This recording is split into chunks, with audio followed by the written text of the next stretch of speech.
disputou Libertadores sabe disso, porque já é acostumado a jogar essa competição. Jogadores que não são acostumados a jogar essa competição, vou dar um exemplo, o treinador do Flamengo. O treinador do Flamengo não é acostumado a jogar essa competição, tanto que no primeiro jogo contra o Emelec, ele fez um alvoroço e quase sai, porque não conhecia bem essa competição. Quando você tem um treinador que é capacitado para isso, não estou dizendo que o treinador do Flamengo não seja, ao contrário, ele está conhecendo a competição. Só que o Renato é acostumado. E os jogadores sabem, essa competição, você tem um gol que vale fora. Ela muda muito as características. Você falou, é muito fácil da gente entender. Digamos que o Jorge Jesus esteja no Benfica. O Renato chega lá para dirigir o esporte. Exatamente. A vantagem vai ser, no primeiro ano, com certeza, do Jorge Jesus. Exatamente. É a casa dele. Assim como a Libertadores é a casa do Renato. Exatamente. Ele não sabe como é que ele vai lá enfrentar um Grêmio na arena. E o histórico dos clubes também, né, Rizek? Pesa bastante, né? O Flamengo ganhou 81 e não chegou mais. Isso entra em campo para vocês? Muito. Histórico entra em campo? Muito. Libertadores pesa bastante. Muito. O histórico, né, do clube, né, na Libertadores. O Até fato do Renato chegar nas 3 finais seguidas. Semifinais pesa bastante. Pesa muito. E para o próprio torcedor. Apontar favorito. E para o próprio torcedor. O torcedor do Flamengo não está tanto acostumado a disputar e a chegar a essa... Tanto não. No Flamengo não chega a semifinal há 35 anos. A última vez. Então, assim, o Grêmio é acostumado já a disputar. Mesmo o Grêmio mal, quando não estava sendo campeão de 15 anos atrás, o Grêmio chegava a disputar essas competições. Vai ser um jogaço. Agora, eu acredito muito assim, na força da experiência de jogar uma competição como essa. Vale muito num momento como esse.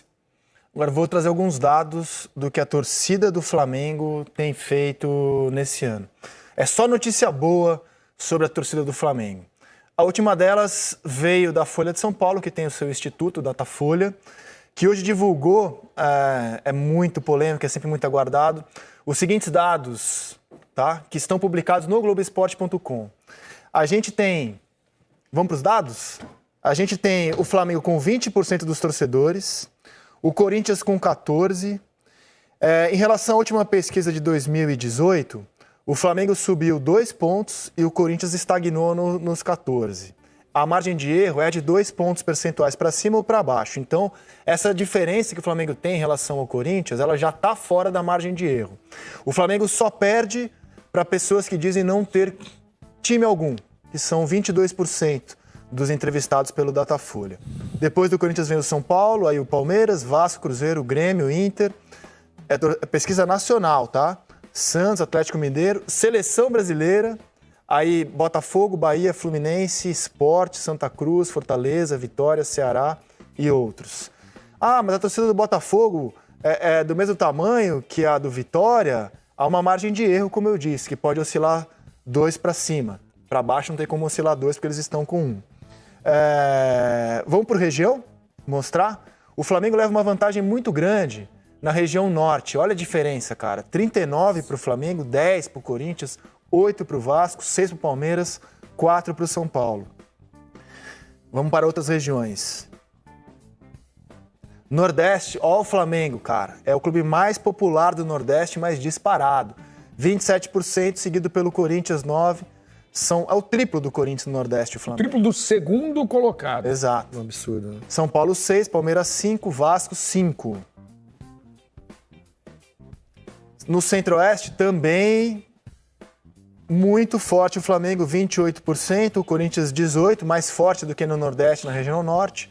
São Paulo 8, Palmeiras 6, Vasco 3. Veja como o Vasco vai sempre bem. O Vasco ainda é um clube com muita força fora do Rio de Janeiro. É um clube muito nacional. No Sudeste, o Corinthians tem a maior torcida. Empate técnico ali com o Flamengo. 18 para o Corinthians, 17 para o Flamengo. 11 para o São Paulo. O Cruzeiro bem também. É maior, né? Claro. Da população da cidade, do estado, né? E o Palmeiras com 7 e o Cruzeiro muito forte, né? Muito forte. Minas, né? Minas é muito... Minas. O Cruzeiro está se desgarrando do Galo no estado. No Sul, o Grêmio, maior torcida, acima da margem de erro, com 23%. Isso aí vai dar polêmica lá. Briguem com o Datafolha, eu sou apenas o porta-voz da notícia. No Sul vai dar uma tremenda polêmica. Sou apenas o porta-voz, briguem com o Datafolha. Foram entrevistadas 2.800 e tal lá pessoas. O Corinthians tem 11% na região Sul, ou seja, ele tem mais que o dobro que o Flamengo na região Sul. No Paraná tem muito torcedor do Corinthians. Muito torcedor do Corinthians. A maior torcida do Paraná é a do Corinthians. principalmente pela região norte do estado, colado com São Paulo. E o Corinthians tem uma presença muito grande de torcedores no Paraná. É isso. E aí, quando a gente mostra a média de público do Campeonato Brasileiro, essa maior torcida do Brasil, aproveitando o bom momento do Flamengo, está levando a incrível marca de mais de 50 mil pessoas por jogo. Média.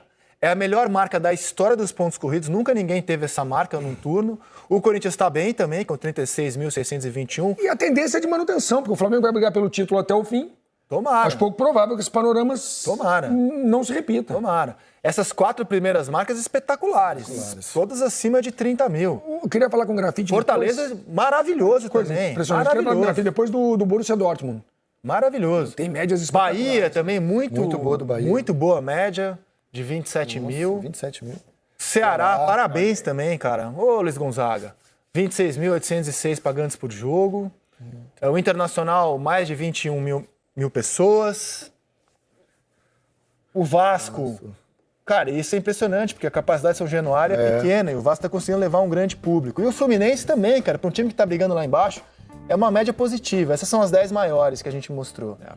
A do Flamengo, pra vocês terem uma ideia do que faz a torcida do Flamengo esse ano, só nos anos 80, na era Zico, em anos de Flamengo, campeão brasileiro, levando para a final mais de 150 mil pessoas, o que puxa a média para cima, é que o Flamengo teve uma média superior à que ele tem esse ano. Vamos rodar? Se você vir esses números, na frieza dos números, o Flamengo agora está enchendo mais estádios, porque as capacidades são menores. Sim. Sim. Proporcionalmente, o Flamengo enche mais estádios hoje do que no time do Zico. Sim. Tudo bem que o Maracanã cabiam 150, 160, 170 mil. 180. 180, né? 80 e 83, Flamengo campeão brasileiro, né? 82 também.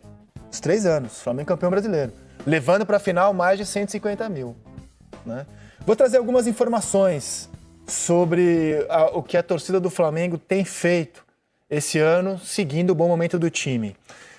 Já falamos que é a melhor média de público num turno. Ele tem 8 dos 10 maiores públicos do Campeonato Brasileiro até aqui. Ele tinha 123 mil sócio-torcedores no último dia 9. Em pouquíssimo tempo, já são mais de 146 mil. Todos querendo ingresso para a semifinal da Libertadores. Está dificílimo conseguir ingresso. Estão esgotados. Eles não chegaram nos planos mais baratos do programa de sócio. No primeiro semestre, o clube ganhou quase 23 milhões de receita com o sócio-torcedor. Então são números... Time bem, uma torcida apaixonada, fanática... Maior. Ela acompanha. Ela acompanha. E a torcida do Flamengo sempre foi assim. A torcida do Flamengo, eu lembro muito bem disso, a gente que ia jogar, Rizek, descia o viaduto ali do Maracanã, quando o trem abria, era absurdo, quando você via a torcida do Flamengo sair. Então, a torcida do Flamengo, quando o time chega, é difícil. É muito difícil.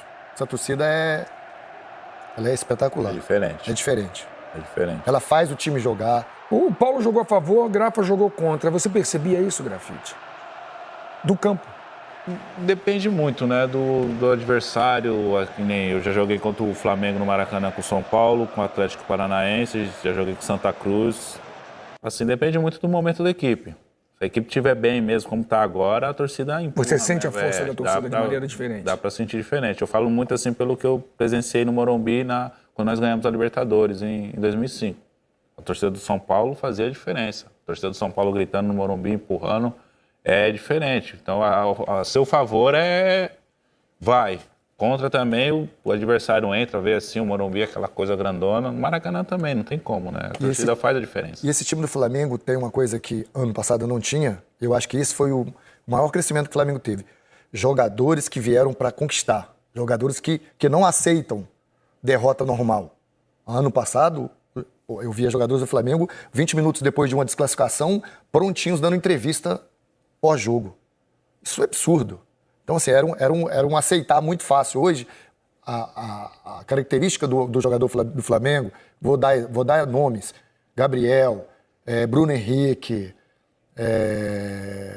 Rodrigo Caio, são jogadores que não aceitam a derrota tão fácil. Ela pode existir, ela pode acontecer, é natural. Vai ganhar. Acostumado a ganhar tudo na Alemanha. Exatamente, Felipe Luiz. Então, assim, são jogadores que trazem uma referência ao torcedor, acreditando que vai vencer. Então, o torcedor também abraça essa ideia. Quando você não tem essa ideia, o torcedor do Flamengo ano passado também tem outro lado, né? A torcida do Flamengo empurra.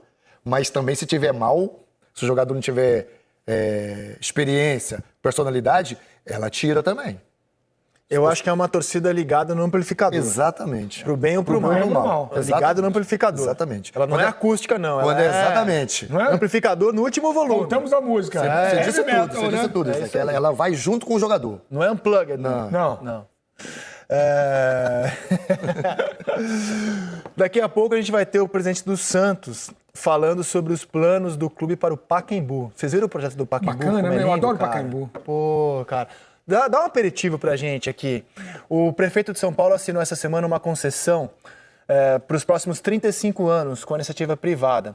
Um consórcio que tem uma construtora e um fundo imobiliário pegou o Pacaembu por 35 anos. E esse é o projeto desse consórcio para o Pacaembu. Demolir o tobogã, fazer ali uma área multiuso com camarote, restaurante, escritórios, Dá pra fazer um estádio academia. bem bacana no Pacaembu, viu? Pô, cara, eu sou apaixonado por esse estádio. Eu já dormi aí. Seria assim, como é que é? Eu já dormi no Pacaembu. Como assim? Estudante do Colégio Marista de Brasília, fui jogar Olimar em São Paulo, como jogador de vôlei. bom. Eu fiquei hospedado. Eu achei que fosse depois de um jogo, você vou ficar aqui. Sei lá, vou ficar aqui. alguma loucura, assim, né, de sábado à noite, não. sei lá, né? Tem alojamento, acredito que tem até hoje. Tinha alojamento aí, umas beliches embaixo da arquibancada. E aí teve jogo do Corinthians, cadê que alguém dormia? Não dormia, né? Aí a gente saiu pra ver o jogo. Memória legal do Pacaembu, de dormir no Pacaembu. Explicou bem, Zé. E dormiu bem? Nem sempre, né? Tá bem. Molecada reunida nem sempre. Tem quero trote, tem um monte de coisa. Eu quero saber do presidente do Santos, José Carlos Pérez, que está conosco por telefone.